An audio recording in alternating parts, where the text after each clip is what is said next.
வணக்கம். இன்றைக்கி நம்ம பார்க்க போகிற சமையல் என்னென்னு பார்த்தீங்கன்னா, விநாயகர் சதுர்த்தி ஸ்பெஷலாக 9 வகையான பிரசாதங்கள் எப்படி செய்யலாங்கிறத பார்க்கலாம். இது எல்லாமே ரொம்ப ஈஸியாகவும் இருக்கும். ரொம்ப குயிக்காக பண்ணி முடிச்சிடலாம். ரொம்ப டேஸ்ட்டாகவும் இருக்கும்.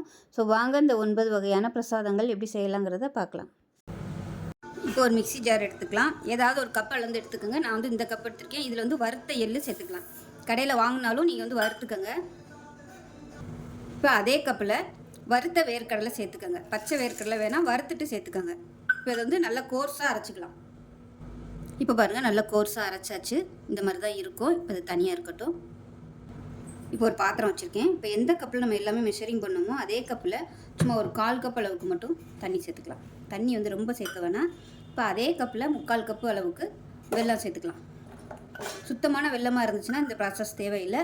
நம்ம வந்து மிக்சியில் எள்ளும் வேர்க்கடலையும் சேர்க்கும் போதே நம்ம தேங்காவையும் சேர்த்துக்கலாம். இப்போ இது வந்து நான் வடிகட்டுற வெல்லம் சேர்த்துருக்கிறதுனால இப்போ நம்ம வெல்லத்தை வடிகட்டி தேங்காவையும் வதக்கிட்டு அந்த வெல்லத்தை போட்டு பரட்டிட்டு நம்ம அந்த எள்ளு பூரணத்தை வந்து போட்டு நல்லா வதக்க போகிறோம்.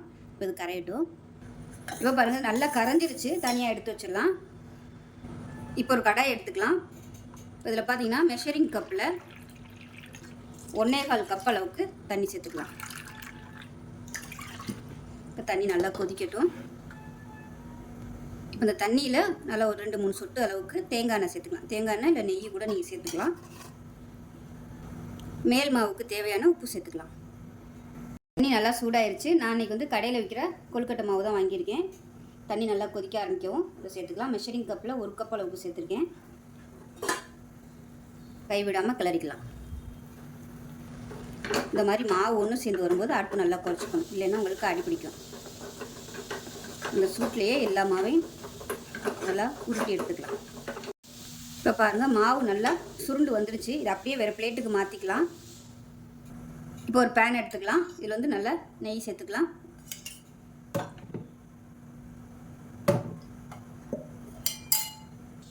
நெய் நல்லா சூடானதும் 1 கப் அளவுக்கு துருவன தேங்காய் எடுத்துருக்கேன். இதை சேர்த்துக்கலாம். சேர்த்து நல்லா வதக்கி விட்டுக்கலாம். வதக்கி செய்யும்போது அடுத்த நாள் ஆனாலும் ஒன்றும் ஆகாது. ஃப்ரெஷ்ஷாக நம்ம வதக்காமல் செய்யும்போது சீக்கிரமாகவே கெட்டு போயிடும்.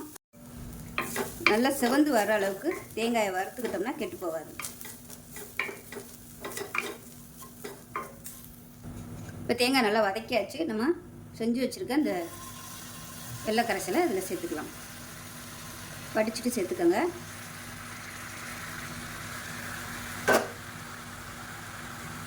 இதை நல்லா கலந்து விட்டுக்கலாம். இப்போ எல்லாம் ஒன்று சேர்ந்து நல்லா கெட்டியாக வரணும். அதனால தான் ஆரம்பத்தில் தண்ணி வந்து நம்ம கம்மியாகவே ஊற்றிட்டோம்னா சீக்கிரமாகவே கெட்டியாயிடும். இப்போ பாருங்கள், நல்லா கெட்டியாக வர ஆரம்பிச்சிருச்சு. இந்த ஸ்டேஜில் நம்ம வந்து மிக்சியில் போட்டு அரைச்சி வச்சுருக்க இந்த எள்ளு வேர்க்கடலையே இதோட சேர்த்துக்கலாம்.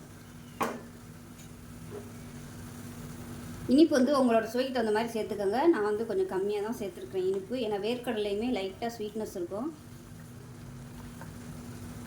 இது எல்லாத்தையும் சேர்த்து ஒன்றா நம்ம மிக்ஸ் பண்ணி விட்டுக்கலாம்.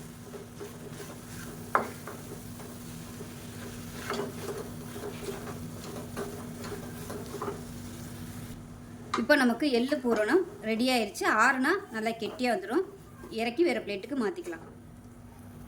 இப்போ பாருங்கள், நம்ம வந்து வேக வச்ச மாவையும் நல்லா கை கொடுத்து அழுத்தம் கொடுத்து நல்லா பிசைஞ்சு நல்லா சாஃப்டாக இருக்குது. மாவு நல்லா அப்படியே பக்குவமாக இருக்குது. பாருங்கள், சூப்பராக இருக்குது. இந்த சைடு பார்த்திங்கன்னா எள்ளு பூரணம் செஞ்சலையா, அதையுமே வந்து நல்லா வேணுங்கிற அளவுக்கு வந்து ரெடி பண்ணி வச்சுருக்கேன். ஏன்னா இதெல்லாம் ரெடி பண்ணி வச்சுட்டு தான் நம்ம ஸ்டார்ட் பண்ணணும். ஏன்னா இதை தொட்டு அதை தொட்டுனா கலர் வந்து மாறி போயிடும். அதனால் முன்னாடியே எந்த சைஸுக்கு வேணுமோ ரெடி பண்ணி வச்சாச்சு. இப்போ நம்ம கொழுக்கட்டை எப்படி செய்யலாங்கிறத பார்க்கலாம். நான் இன்றைக்கி வந்து வாழையில ரவுண்டாக கட் பண்ணி வச்சுருக்கேன். இந்த வாழையில நெய் இல்லை நல்லெண்ணெய் தேங்காய் எண்ணெய் எதுனாலும் நீங்கள் தடவிக்கலாம். தடவிட்டு நம்ம செஞ்சு வச்சுருக்க அந்த மாவு வந்து சின்ன உருண்டையாக எடுத்துக்கலாம். எடுத்துட்டு இதில் வந்து தட்டிக்கலாம். கையில் வந்து எண்ணெய் தொட்டுக்கோங்க. தொட்டுட்டு இந்த இலை சைஸுக்கு நம்ம தட்டிக்கலாம்.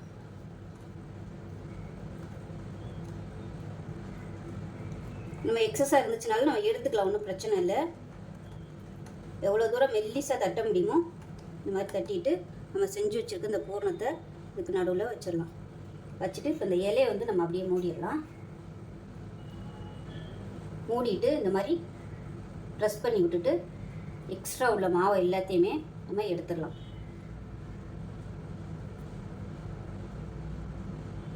இல்லை ஒரு கத்திரி கூட வச்சு கட் பண்ணிக்கலாம்.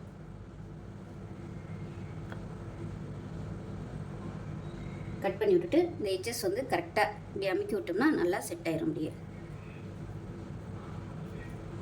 அவ்வளோதான், நமக்கு சூப்பரான பூர்ண கொழுக்கட்டை தயாராகிடுச்சு. இதே மாதிரியே எல்லாத்தையும் செஞ்சு எடுத்துக்கலாம்.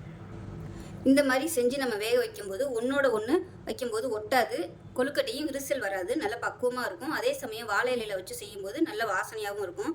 இப்போ இதே மாதிரியே எல்லாத்தையும் செஞ்சுட்டு பார்க்கலாம்.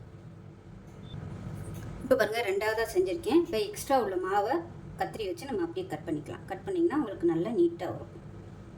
நான் வந்து இன்றைக்கி சின்ன சின்ன இலையாக கட் பண்ணியிருக்கேன். இதை விட நீங்கள் பெருசாகவும் இலை கட் பண்ணிக்கலாம். பாருங்கள், சூப்பராக வந்துருச்சு பாருங்கள். இந்த மாதிரி செய்யும்போது பிகினர்ஸாக இருந்தீங்கன்னா கூட உங்களுக்கு வந்து கரெக்டாக வந்துடும், வெடிப்பும் வராது, சூப்பராக இருக்கும். இப்படி ஒன்று மேலே ஒன்று வச்சு நம்ம அவிக்கும்போது ஒன்றோட ஒன்று ஒட்டாது, விரிசலும் வராது. இப்போ பாருங்கள், கொஞ்சம் ஓரளவுக்கு செஞ்சு எடுத்துட்டேன். ஃபஸ்ட்டு இதை நம்ம வேக விட்டு எடுத்துக்கலாம். இப்போ பாருங்கள், தண்ணி நல்லா கொதிக்க ஆரம்பிச்சிருச்சு, ஆவி வருது. இப்போ நம்ம செஞ்சு வச்சுருக்க இந்த பூர்ண கொழுக்கட்டையை இதில் வச்சுக்கலாம்.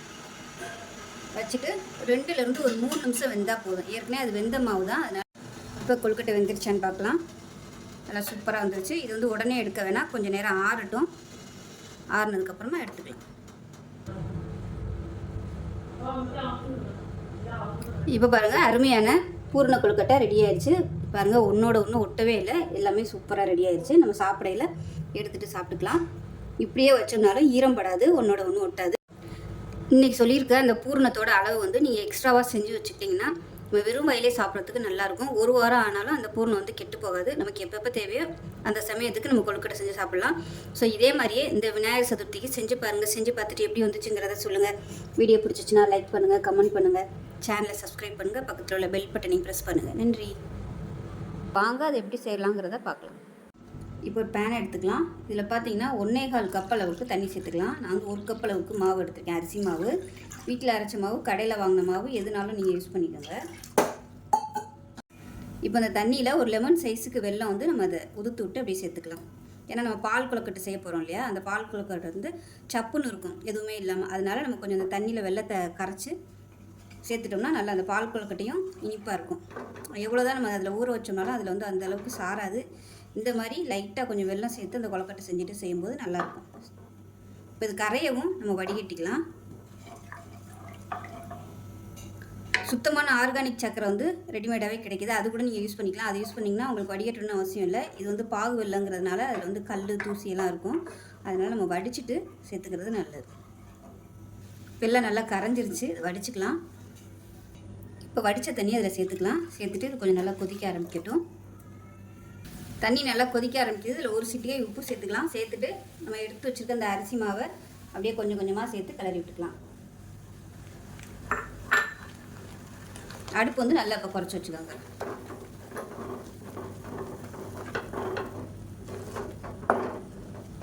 அவ்வளோதான், மாவு நல்லா சூப்பராக கெட்டியாகிடுச்சு. இப்போ கேஸ் அமர்த்திடலாம். அமர்த்திட்டு நல்லா ஆறட்டும். ஆறுனதுக்கப்புறமா பார்க்கலாம்.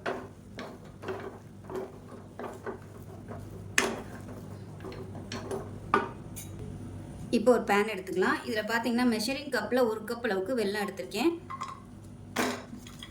1 கப் அரிசிக்கு 1 கப்லேருந்து 1.25 கப் வரைக்கும் நீங்கள் சேர்த்துக்கலாம், உங்களோட ஸ்வீட்னஸ் இந்த மாதிரி. இப்போ தண்ணி வந்து நல்லா 1 கப் அளவுக்கு சேர்த்துக்கலாம். இப்போ பாருங்கள், வெல்லம் சேர்த்து கரைஞ்சிருச்சு. இப்போ நம்ம வடிகட்டிக்கலாம். இப்போ ஒரு கடாய் எடுத்துக்கலாம். இதில் மெஷரிங் கப்பில் நல்லா ஒரு 3 கப் அளவுக்கு தண்ணி சேர்த்துக்கலாம்.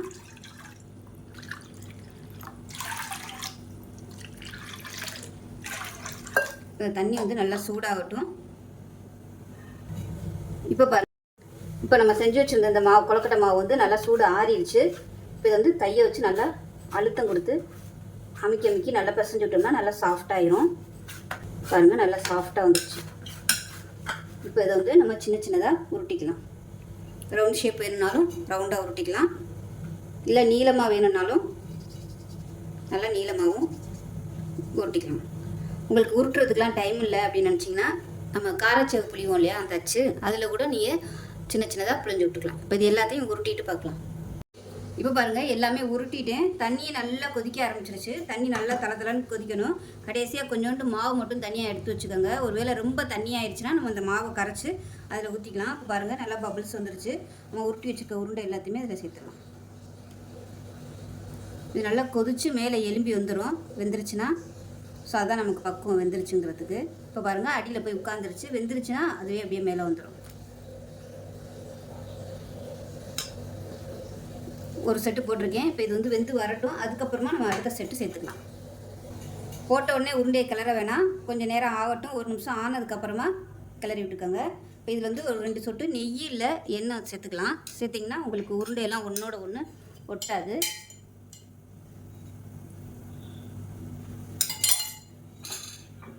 இப்போ லைட்டாக மிக்ஸ் பண்ணி விட்டுக்கோங்க.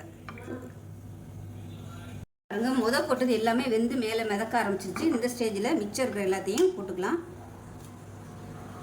மொத்தமாக எல்லாத்தையும் போட்டோம்னா ஒன்றோட ஒன்று ஒட்டிக்கிறோம். அதனால் நம்ம 2 செட்டாக போட்டுக்கலாம். கொஞ்சம் எப்பயுமே அகலமான பேனாக எடுத்துக்கோங்க.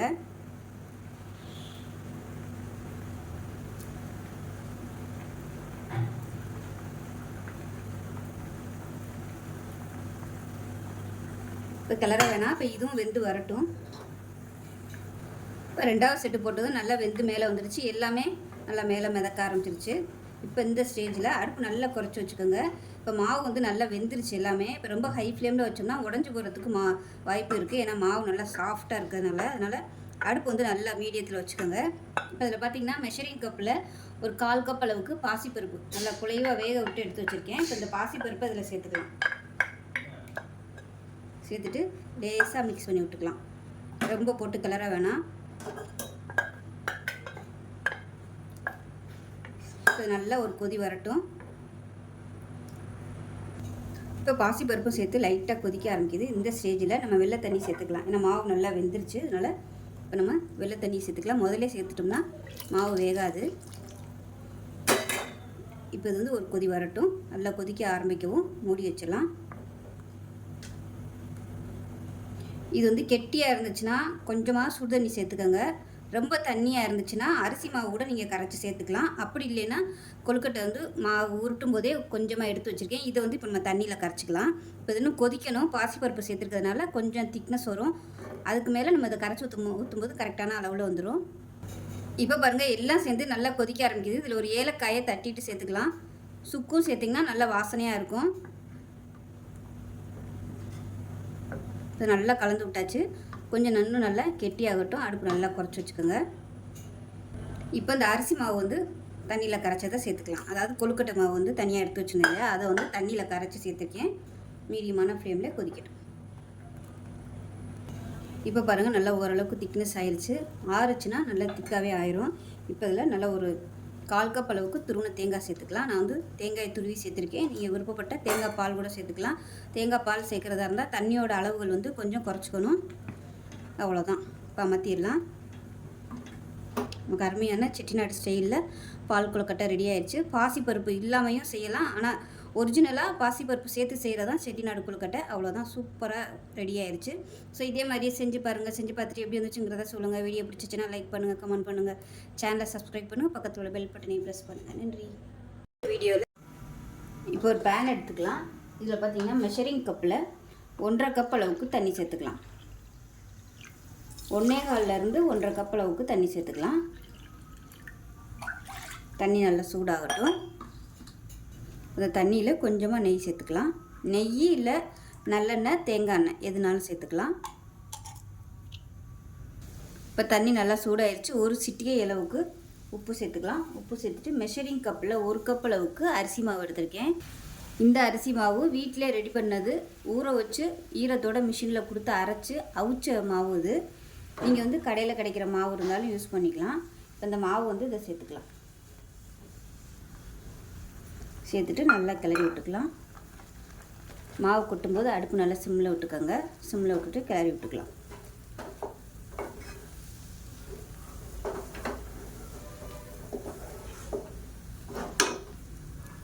இப்போ பாருங்கள் மாவு நல்லா கிளறியாச்சு. இப்போ அமர்த்திடலாம். அரிசி மாவை பொறுத்து தண்ணியோட அளவு மாறுபடும். இது அவிச்ச மாவு, அதனால் தண்ணி அதிகம் இழுக்கலை. இதுவே 1 கப்பு வச்சுருந்தா கரெக்டாக இருந்திருக்கும்.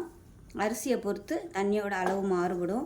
அதனால் நீங்கள் 1.25 வச்சுக்கோங்க, கரெக்டாக இருக்கும். பத்தாமல் போச்சுனாலும் நம்ம திருப்பி வேக வைக்கும்போது கரெக்டாக வந்துடும். இப்போ கேஸ் அமர்த்திடலாம். அமர்த்திட்டு இதை ஆறட்டும். ஆறுனதுக்கப்புறம் பார்க்கலாம். இப்போ இப்போ நல்லா ஆறுனதுக்கப்புறமா சின்ன சின்ன உருண்டையாக உருட்டிட்டு பார்க்கலாம். இப்போ பாருங்கள் மாவு நல்லா சாஃப்டாக வந்துருச்சு பாருங்கள். நம்ம வந்து இந்த மாதிரி உள்ளங்கையை வச்சு அழுத்தி அழுத்தி பிசைஞ்சு விட்டிங்கன்னா மாவு நல்லா சாஃப்டாக வந்துடும். இந்த மாதிரி நல்லா சாஃப்டானதுக்கப்புறமா சின்ன சின்ன பாலாக உருட்டி எடுத்துக்கலாம். இப்போ எல்லா மாவும் உருட்டிட்டேன். இப்போ இதில் பார்த்தீங்கன்னா 1 டீஸ்பூன் போல் தேங்காய் எண்ணெய் மேலாப்பில் அப்படியே விட்டுட்டு அந்த உருண்டையெல்லாம் நல்லா அப்ளை பண்ணி விட்டுக்கலாம். அப்போ தான் ஒன்றோட ஒன்று ஒட்டாது உங்களுக்கு. இப்போ பாருங்கள் நல்லா எண்ணெய் தடவிட்டு ஒரு துணியில் போட்டு வச்சுருக்கிறேன். இதுக்கு பதிலாக நீங்கள் வாழையில் யூஸ் பண்ணிங்கன்னா நல்லா வாசனையாக இருக்கும். தண்ணி நல்லா சூடாகிடுச்சு. இப்போ நம்ம உருட்டி வச்ச உருண்டை எல்லாத்தையும் வேக விட்டு எடுத்துக்கலாம். இது வந்து இப்படியே மூடி வச்சிடலாம். தண்ணி பட்டா ஒரு மாதிரி ஆயிரும். ரொம்ப அப்படியே வழுக்கு வழுக்குன்னு இருக்கும். அதனால் எவ்வளோ தூரம் கவர் பண்ண முடியுமோ கவர் பண்ணிடுங்க. இல்லை இன்னொரு துணி இருந்துச்சுன்னா கூட நீங்கள் அதை வச்சு கவர் பண்ணிக்கலாம். இப்போ எப்படி இருக்குன்னு பார்க்கலாம். பாருங்கள் நல்லா வெந்துருச்சு. இது வந்து ஆறுனதுக்கப்புறம் வேறு பிளேட்டுக்கு மாற்றிக்கலாம். இப்போ ஒரு மிக்ஸி ஜார் எடுத்துக்கலாம். இதில் பார்த்தீங்கன்னா ஒரு 4 ஸ்பூன் அளவுக்கு துருவின தேங்காய், 6 பச்சை மிளகா சேர்த்துக்கலாம். காரத்துக்கு தகுந்த மாதிரி ஒரு சின்ன துண்டு இஞ்சி சேர்த்துக்கலாம். இப்போ இதை குறைன்னு அரைச்சிட்டு வந்துட்டு பார்க்கலாம்.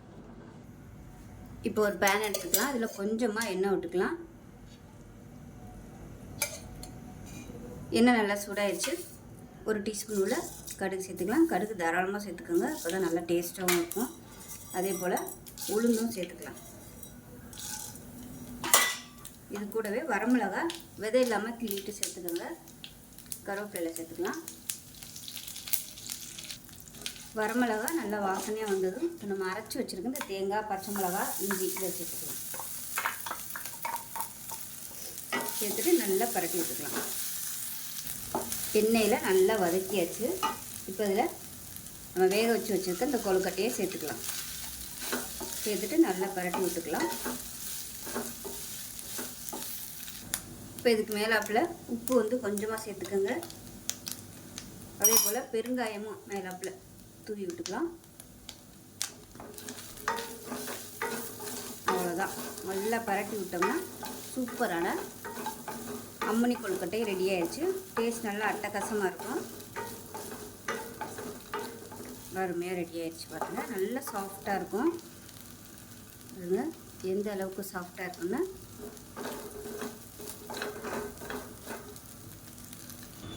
இப்போ இன்னொரு கடாய் எடுத்துக்கலாம். இனிப்பு செய்கிறதுக்கு இதில் நெய் சேர்த்துக்கலாம்.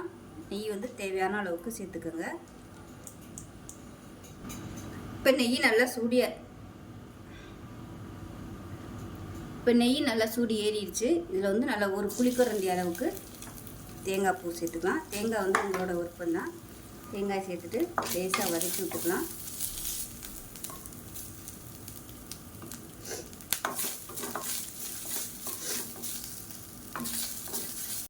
இப்போ தேங்காயை சேர்த்து நல்லா வாசனை வர அளவுக்கு வதக்கிக்கலாம். வதக்கிட்டு இப்போ இதில் சர்க்கரை சேர்த்துக்கலாம். நாட்டு சர்க்கரை.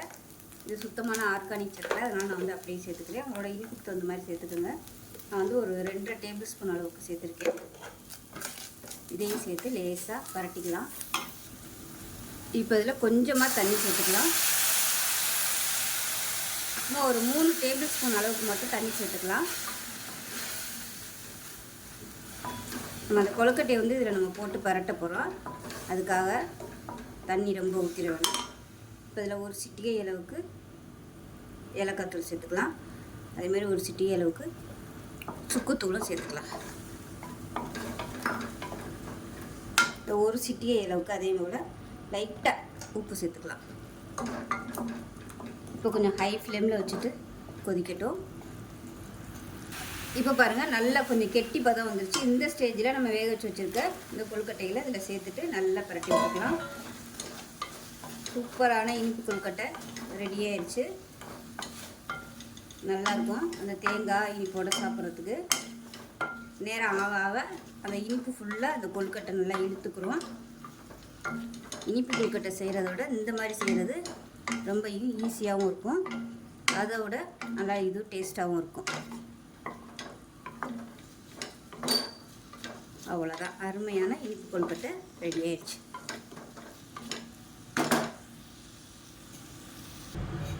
இப்போ பாருங்கள் அருமையான இனிப்பு கொழுக்கட்டை ரெடி ஆயிடுச்சு. ஸோ டிஃப்ரெண்ட்டான ஸ்டைலில் இதே போல் செஞ்சு பாருங்கள், நல்லாயிருக்கும். இப்போ அதே போல் கார கொழுக்கட்டையும் ரெடி ஆயிடுச்சு. வெறும் கடுகு உளுந்து போட்டு தாளிக்காமல் இந்த மாதிரி மசாலா சேர்த்து செய்யும்போது இன்னுமே சூப்பராக இருக்கும். இப்போ இதோட புதினாவும் சேர்த்து அரைச்சி பண்ணிங்கன்னா நல்ல ஃப்ளேவராக இருக்கும். அடுத்த வீடியோவில் புதினாவும் சேர்த்து அம்னி கொழுக்கட்டை எப்படி செய்யலாங்கிறத பார்க்கலாம். ஸோ இதே மாதிரி இந்த விநாயகர் சதுர்த்திக்கு செஞ்சு பாருங்கள். செஞ்சு பார்த்துட்டு எப்படி வந்துச்சுங்கிறத சொல்லுங்கள். வீடியோ பிடிச்சிச்சுன்னா லைக் பண்ணுங்கள், கமெண்ட் பண்ணுங்கள், சேனலை சப்ஸ்கிரைப் பண்ணுங்கள், பக்கத்தில் உள்ள பெல் பட்டனையும் ப்ரெஸ் பண்ணுங்கள். நன்றி. அதை பார்க்கலாம். இப்போ ஒரு கடாய் எடுத்துக்கலாம். இதில் ஏதாவது ஒரு கப் அளந்து எடுத்துக்கோங்க. நான் இந்த கப் எடுத்திருக்கேன். இதில் 1.5 கப் அளவுக்கு வெள்ளை அவல் எடுத்திருக்கேன். நீங்கள் சிவப்பு அவல் கூட எடுத்துக்கலாம். இப்போ இது நல்லா மொறுமொறுன்னு வர அளவுக்கு வறுக்கணும். இப்போ பாருங்கள், அவல் நல்லா வறுபட்டுருச்சு. நல்லா கையில் அமுக்குனிங்கன்னா நல்லா அப்படியே பொடிபடணும். அந்தளவுக்கு நல்லா வறுத்தாச்சு. இப்போ மிக்ஸி ஜாரில் சேர்த்துக்கலாம். இப்போ மிக்ஸி ஜாரில் சேர்த்துட்டு இப்போ இதில் ஒரு ஏலக்காய் சேர்த்துட்டு நல்லா ரவை பதத்துக்கு பொடிச்சு எடுத்துக்கலாம். ரொம்ப நைஸாக அரைக்கக்கூடாது. இப்போ பார்த்தீங்கன்னா நல்லா குறை அரைச்சாச்சு. லைட்டாக அந்த நரப்பு கையில் தட்டுப்படணும். அந்த மாதிரி தான் இருந்துச்சுன்னா புட்டுக்கு நல்லாயிருக்கும். ரொம்ப நைஸாக அரைக்கக்கூடாது. இப்போ அதே பேனில் கொஞ்சமாக நெய் சேர்த்துக்கலாம். நெய் சேர்த்துட்டு நல்லா ஒரு கை அளவுக்கு முந்திரி பருப்பு போட்டு வறுத்து எடுத்துக்கலாம். அடுப்பு நான் குறைச்சி தான் வச்சுருக்கேன். இது கூடவே எந்த கப்பில் எடுத்தோமோ அதே கப்பில் 1.5 கப் அளவுக்கு துருவன தேங்காய் இதையும் இதோடு சேர்த்து நல்லா வறுத்துக்கலாம்.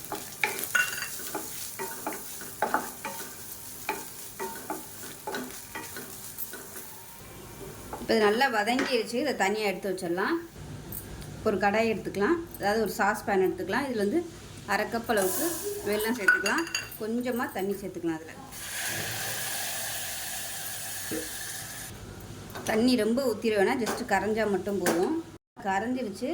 கேஸ் அமர்த்திடலாம். கொதிக்க வைக்கணும்னு அவசியம் இல்லை. இது ஆர்கானிக் சர்க்கரை, அதனால் இதில் தூசி மண் எதுவும் இருக்காது. அப்படியே சேர்த்துக்கலாம்.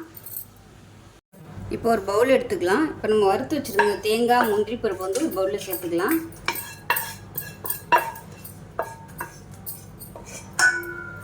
சேர்த்துட்டு பொடி பண்ணி வச்சுருக்க இந்த அவல் ரவையும் சேர்த்துக்கலாம். சேர்த்துட்டு நல்லா கலந்து விட்டுக்கலாம். இப்போ இது காய்ச்சி ஆற வச்ச பால். இது கொஞ்சமாக தண்ணி தெளித்து, அதாவது தெளித்து பிசைஞ்சுக்கலாம். ரொம்ப ஊற்றிடக்கூடாது.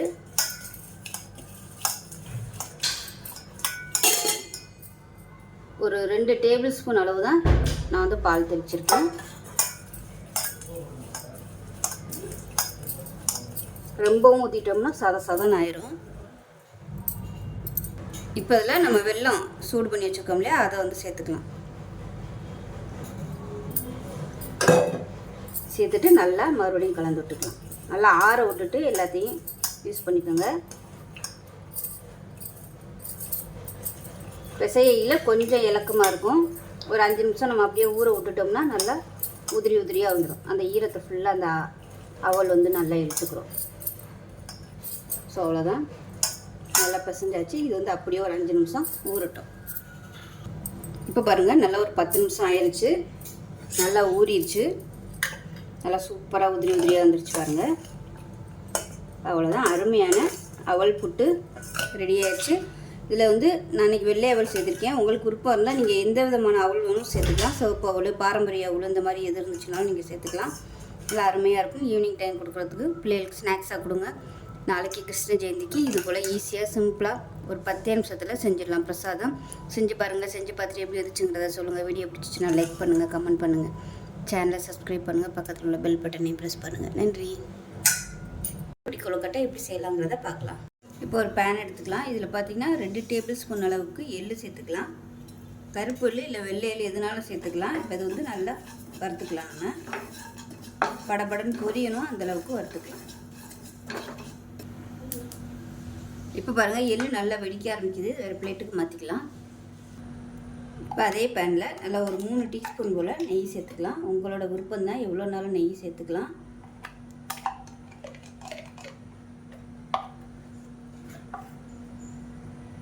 இப்போ இதில் நல்லா ஒரு கை அளவுக்கு துருவன தேங்காய் சேர்த்து லேசாக வதக்கி விட்டுக்கலாம்.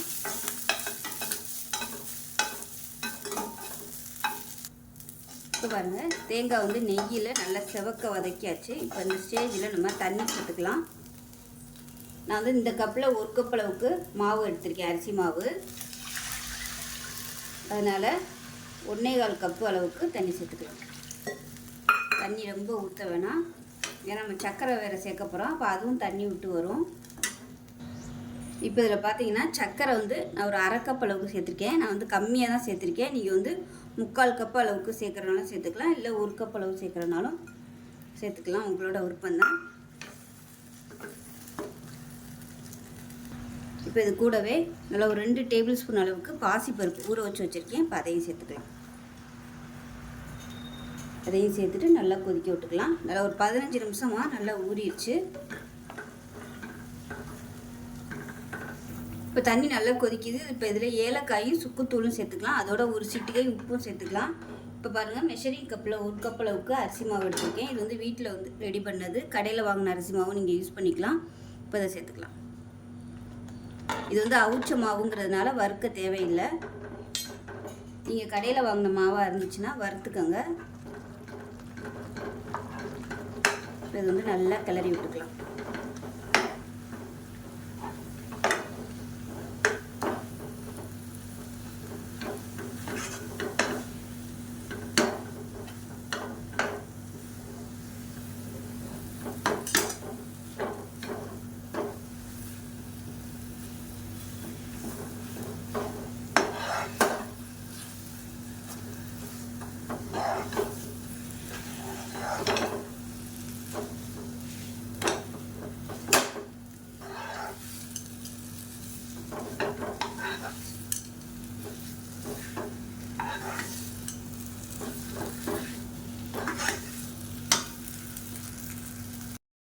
இப்போ பாருங்கள், மாவு நல்லா சுருண்டு வந்துருச்சு. இந்த ஸ்டேஜில் வந்து நம்ம அமர்த்திடலாம்.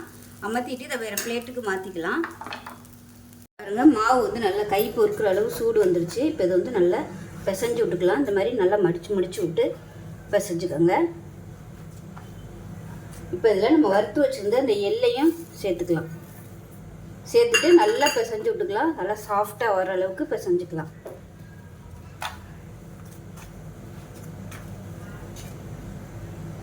இப்போ மாவு நல்லா சாஃப்டாக பிசைஞ்சிட்டேன். இப்போ இது வந்து நம்ம சின்ன சின்ன பிடி கொழுக்கட்டையாக பிடிச்சிக்கலாம். இந்த மாதிரி எல்லாத்தையும் பிடிச்சிட்டு பார்க்கலாம். இப்போ பாருங்கள், பாத்திரத்தில் தண்ணி ஊற்றிருக்கேன். தண்ணி நல்லா கொஞ்சம் ஆவி வர ஆரம்பிச்சிருச்சு. நம்ம பிடிச்சி வச்சுக்க இந்த கொழுக்கட்டை எல்லாத்தையுமே ஆவியில் நல்லா ஒரு 3 நிமிஷம் வெந்தால் போதும். வெந்ததுக்கப்புறம் பார்க்கலாம். இப்போ கொழுக்கட்டை வந்து நல்லா வெந்திருக்கும். இப்போ சூடோடு எடுத்தோம்னா பிஞ்சிட்டு வரும். அதனால் கொஞ்சம் நல்லா ஆறட்டும். நல்லா சாஃப்டாக வந்துருச்சு பாருங்கள். இதனால் ஆறட்டும். ஆறுனதுக்கப்புறம் எடுக்கலாம். இப்போ பாருங்கள், நல்லா ஆறுனதும் தட்டில் எடுத்து வச்சுட்டேன். நல்லா சாஃப்டான அருமையான கொழுக்கட்டை ரெடி ஆயிடுச்சு. பாருங்கள் எந்த அளவுக்கு சாஃப்டாக இருக்குன்னு. டேஸ்ட்டு நல்லா அட்டகாசமாக இருக்கும். ஸோ இதே மாதிரியே செஞ்சு பாருங்கள். செஞ்சு பார்த்துட்டு எப்படி வந்துச்சுங்கிறத சொல்லுங்கள். வீடியோ பிடிச்சிச்சுன்னா லைக் பண்ணுங்கள், கமெண்ட் பண்ணுங்கள், சேனலை சப்ஸ்கிரைப் பண்ணுங்கள், பக்கத்தில் உள்ள பெல் பட்டனையும் ப்ரெஸ் பண்ணுங்கள். நன்றி. ஒரு மிக்ஸி ஜார் எடுத்துக்கலாம். இதில் பார்த்திங்கன்னா ஒரு 5-6 பச்சை மிளகாய் சேர்த்துக்கலாம். இது காரம் இருக்காது, அதுவும் சின்ன மிளகாயாக இருக்கிறதுனால நான் ஒரு 5-6 எடுத்திருக்கேன். ஒரு 4 துண்டு இஞ்சி சேர்த்துக்கலாம். ஒரு கைப்பிடி அளவு கொஞ்சமாக கொத்தமல்லியில் சேர்த்துக்கலாம். இதை 1-2 அரைச்சிக்கலாம். இப்போ ஒரு பேன் எடுத்துக்கலாம். தேவையான அளவுக்கு எண்ணெய் விட்டுக்கலாம். இப்போ எண்ணெய் நல்லா சூடாயிருச்சு. 1 டீஸ்பூன் போல் கடுகு சேர்த்துக்கலாம். 1 டீஸ்பூன் உளுந்து சேர்த்துக்கலாம். கொஞ்சமாக கருவேப்பிலை சேர்த்துக்கலாம். 3 வரமிளகாயை கிள்ளிட்டு சேர்த்துக்கலாம்.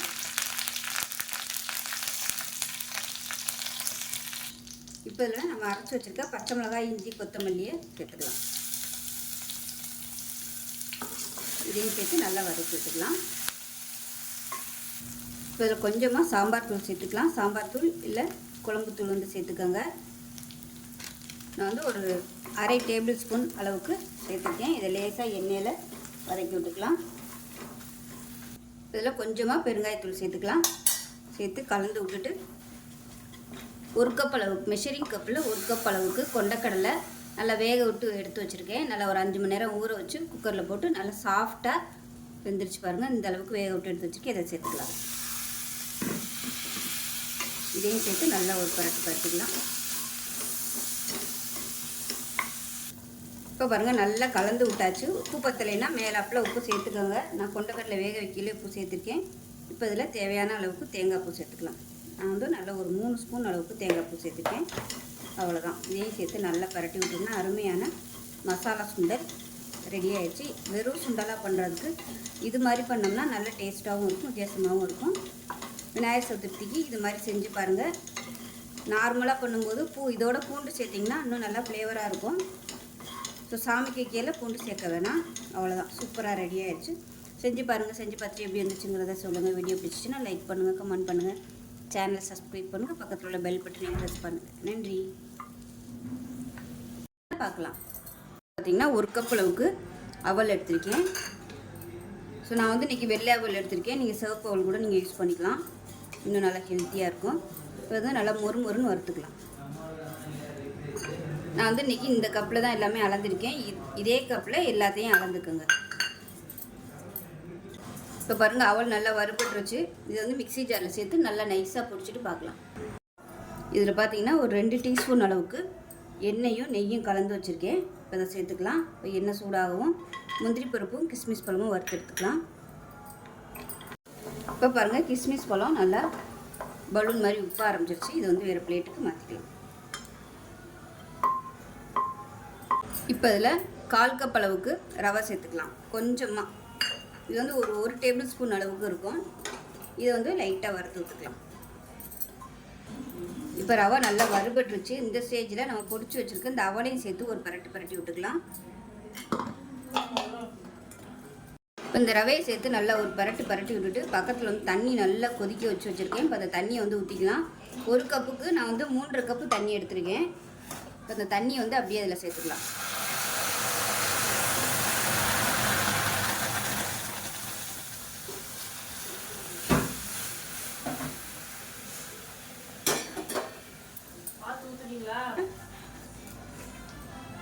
கைவிடாமல் கிளறி விட்டுக்கோங்க, அப்போ தான் கட்டி பிடிக்காது.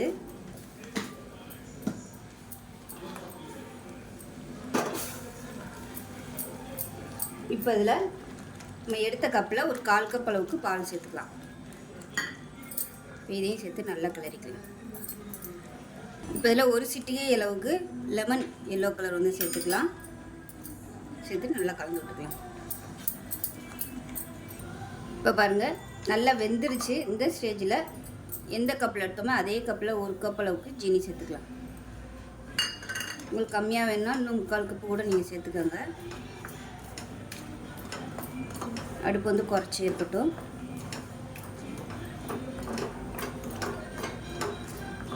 இப்போ இதில் நெய் சேர்த்துக்கலாம்.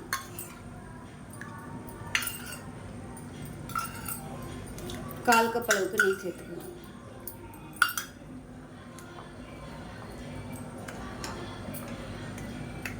இப்போ இது கூடவே வறுத்து வச்சுருந்த முந்திரி கிஸ்மிஸ் பழத்தையும் சேர்த்துக்கலாம்.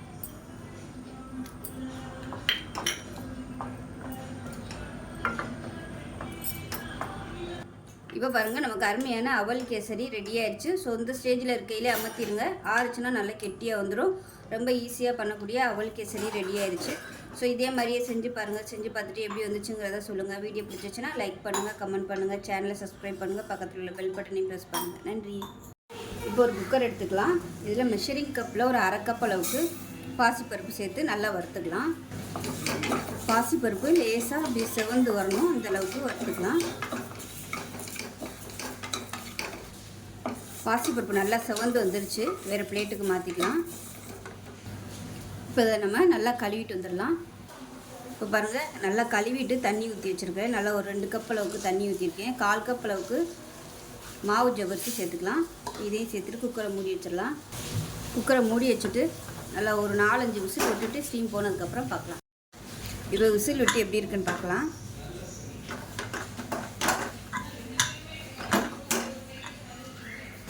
இப்போ பார்த்திங்கன்னா இந்த மாதிரி தான் இருக்கட்டும். நம்ம வெல்லம் வந்து கரைச்சி அந்த தண்ணி ஊற்றி கொதிக்க விடுவோம். அப்போ கரெக்டாக வெந்துடும். தனியாக எடுத்து வச்சுக்கலாம்.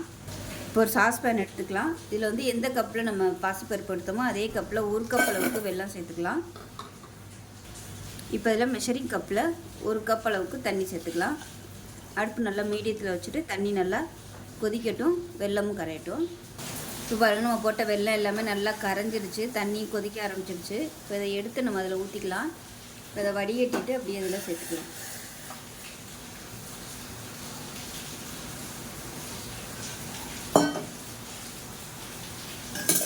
இப்போ இதை நல்லா கலந்து விட்டுக்கலாம். கலந்துட்டு நல்லா கொதிக்கட்டும். தேவைப்பட்டால் தண்ணி சேர்த்துக்கலாம். இப்போ பாருங்கள் நல்லா கொதிச்சிருச்சு.